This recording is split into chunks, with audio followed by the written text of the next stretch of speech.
Disturb হয়ে গিয়েছিল।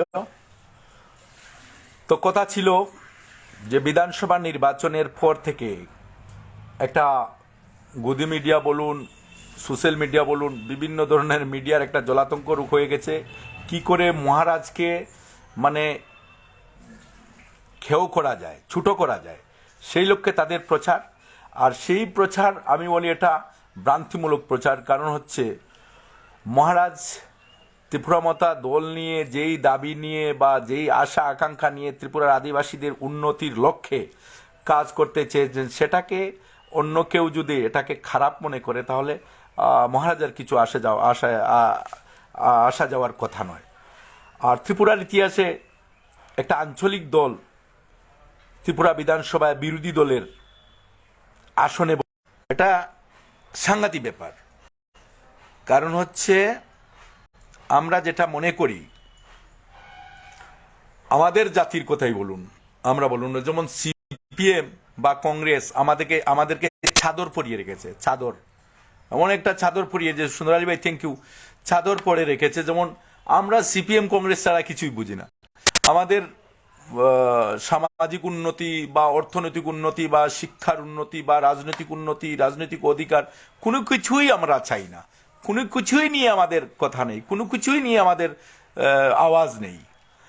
কিন্তু মহারাজ তার নিজের আদিবাসীদের জন্য যে আওয়াজ তুলেছে, সেই আওয়াজকে আমরা সাধুবাদ জানাই। তার জন্য আমি তার দল করি। আজকে আপনারা মনে করতে পারেন ত্রিপুরায় সরকার, আবার নতুন সরকার হয়েছে, যেই সরকার ছিল সেই সরকারের প্রত্যাবর্তন হয়েছে।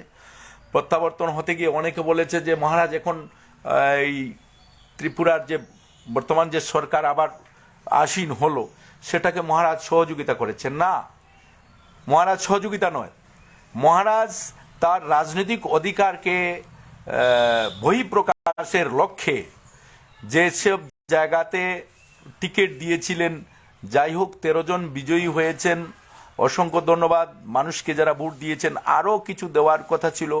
আর আমরা তো একেবারে কি বলে, বিশেষ করে আমরা অন্যান্য দলের চাদর পরে রেখেছি। চাদর মানে এটা আমার বাবার দল, এটা আমার দাদুর দল। আমার দাদুর দল না করলে কিছুই হবে না। আমার দাদুর দল বহুত, মানে আমার রক্তটা আমার দাদুর দলের রক্ত হয়ে গেছে। রাজনীতিকে বংশের সঙ্গে সংমিশ্রণ করে ফেলেছে।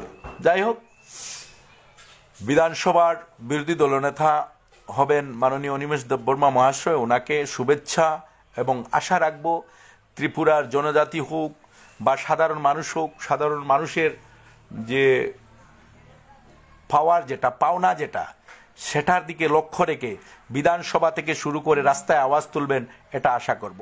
আর মহারাজকে অভিনন্দন জানাই। আরেকটা স্ট্র্যাটেজি উনি তৈরি করেছেন, যেটা হচ্ছে যেমন প্রত্যেক বিধায়ককে নির্দেশ দিয়েছেন যে প্রত্যেক বিধায়ক তার এরিয়ার মধ্যে, তার কনস্টিটিউশনাল যে এরিয়া আছে সেই এরিয়ার মধ্যে অফিস গঠন করবে। আগরতলায় নয়, কোয়ার্টারে নয়, সেখানে অফিস গঠন করবে এবং মানুষের সুখ দুঃখের কথা সেখান থেকে শুনবেন। খুব সাধুবাদ জানাই, ধন্যবাদ জানাই মহারাজকে, এই যে কাজটা করেছেন। অনেকে বলে অনেক ধরনের, অনেকে এখন নতুন আরো অনেক পাগলা বেরিয়ে গেছে, বিভিন্ন ধরনের ইতিহাস নিয়ে পাগলামি করছে। এই ছিল মুদ্রা, ওই ছিল মুদ্রা, এটা ছিল, ওটা ছিল। কেউ কাউকে কোনো কিছু করছে না ভাই। নিজের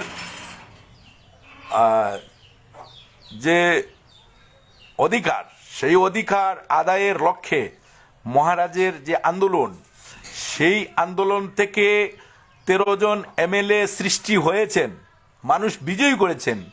আর সেই আন্দোলন আমি মনে করি এখন থেকে এই আন্দোলনটা আরো দৃঢ় হবে।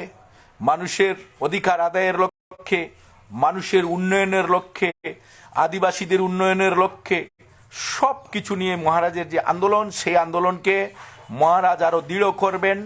এবং যেখানে বিপক্ষী হয়ে বিধানসভায় সব কিছু স্ট্র্যাটেজি তৈরি করেছেন, সেই বিরোধী দলনেতাও মোটামুটি রেডি হয়ে গেছেন, হয়ে যাবেন এবং উনি আসীন করবেন বিরোধী দলনেতার আসন। ওনাকে শুভেচ্ছা। অনিমেষ দেববর্মা স্যার উনি থাকবেন।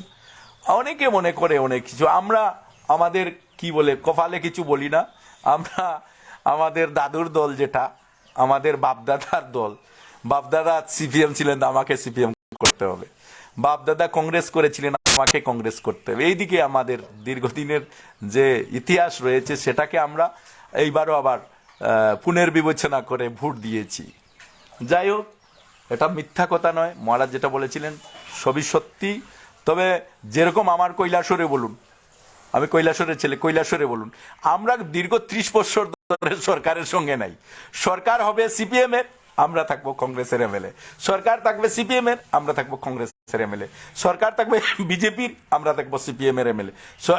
সরকার হয়েছে এবার আবার বিজেপির, আমরা থাকবো কংগ্রেসের। কারণ এটাই আমাদের অনেক উন্নতি করেছে। আমরা স্বাভিমান, আমাদের কি বলে, আমাদের অধিকারের যে, আমাদের যে রাজনৈতিক অধিকার, যেটা ভোট দানের অধিকার, সেটা আমরা শক্তভাবে প্রয়োগ করে সরকারের বিরোধিতা যে আমরা থাকি, সেটা আমরা প্রমাণ করি।